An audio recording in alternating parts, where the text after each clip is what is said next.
Une autre vidéo qui a trait aux bénéfices non métaboliques, je dirais, de l'alimentation cétogène, mais toujours les bénéfices qu'on peut espérer avoir. Et ça, c'est au niveau des douleurs chroniques et de l'inflammation.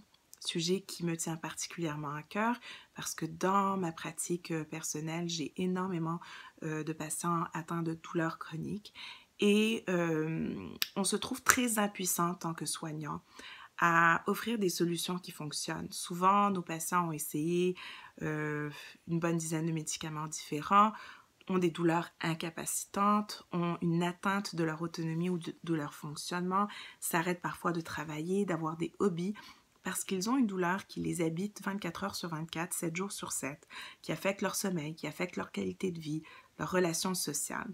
Alors, face à cette espèce de, je dirais, mur auquel on se bute, je pense qu'il faut considérer d'autres options thérapeutiques que se limiter à des médicaments. Et la nutrition est quelque chose de très utile, facilement reproductible pour plein de personnes. C'est pas, on espère pas avoir d'effets secondaires, évidemment.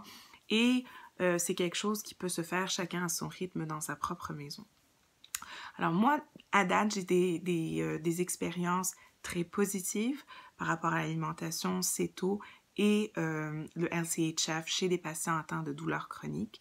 Alors, autant au niveau de l'arthrose que des types d'arthrite que de la fibromyalgie ou des douleurs myofaciales. Et ce qui est très intéressant, c'est que la science explique pourquoi cette alimentation peut être utile dans ce type de problème de santé chronique.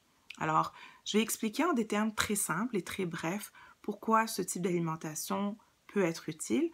Premièrement, quand il y a un problème inflammatoire, souvent ce qu'on réalise, c'est que quand on est en surplus pondéral et qu'on a une adiposité ou un gras viscéral, ce gras-là va perpétuer l'inflammation, produit des substances qu'on appelle des adiponectines qui vont créer des cascades d'inflammation un peu partout dans le corps et donc vont perpétuer les douleurs articulaires inflammatoires. Ça, c'est vraiment démontré dans plein d'études scientifiques que le gras viscéral est associé à l'augmentation de substances inflammatoires dans le corps et que réduire ce gras viscéral à travers une perte de poids peut avoir des bénéfices en termes d'inflammation. Incontestable. Deuxième point, c'est que quand on fait du surplus pondéral et qu'on a des douleurs d'arthrose, que ce soit au niveau des genoux, des hanches, du dos, le fait même de perdre du poids sur le plan de vue purement mécanique fait qu'on est plus léger, qu'on a moins de poids à porter et que, je dirais en termes simples, on écrase moins les articulations ou on les met moins sous tension, sous pression et ça leur donne plus de soulagement. Autre point important, c'est qu'on sait qu'un excédent de glucides, comme j'en ai parlé dans la vidéo qui a trait au diabète, va créer des dépôts de substances qu'on appelle les produits de glycation terminale. Super compliqué, je ne veux pas que vous reteniez ce mot, mais ça veut dire que le sucre va s'attacher à plusieurs protéines dans le corps, notamment au niveau des muscles et des articulations et des nerfs, ce qui va perpétuer une inflammation dans ces tissus et va faire que les gens ont des douleurs autant articulaires que myofaciales qu'au niveau des nerfs. Et quand on réduit notre consommation de glucides, on donne une chance à notre corps d'éliminer ces dépôts glucidiques-là avec un renversement de ces douleurs.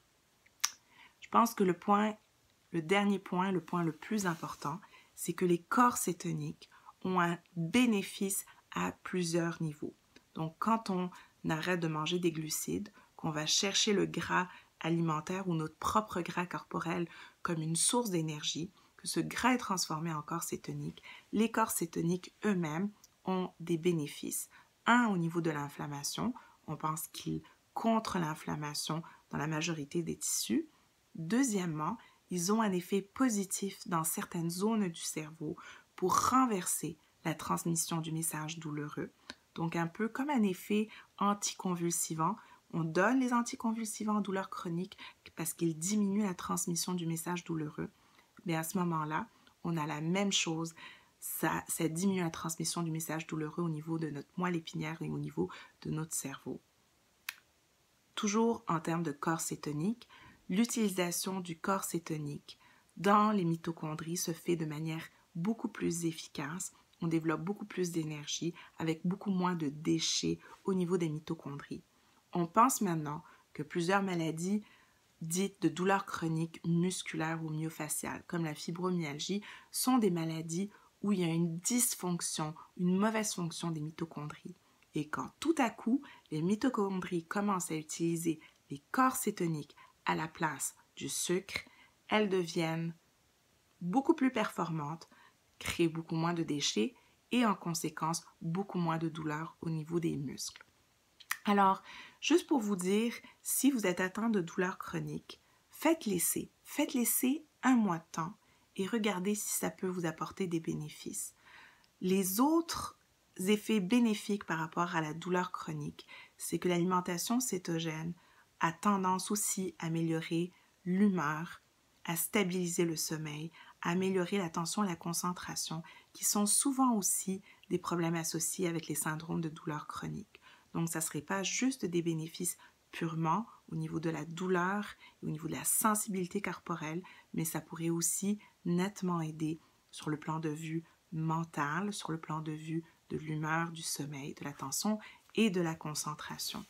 Alors, essayez pendant un mois, faites-en l'expérience et regardez si ça peut vous aider, même si c'est un tout petit peu. En douleur chronique, chaque petit gain qu'on peut gagner par une intervention quelconque va améliorer notre qualité de vie.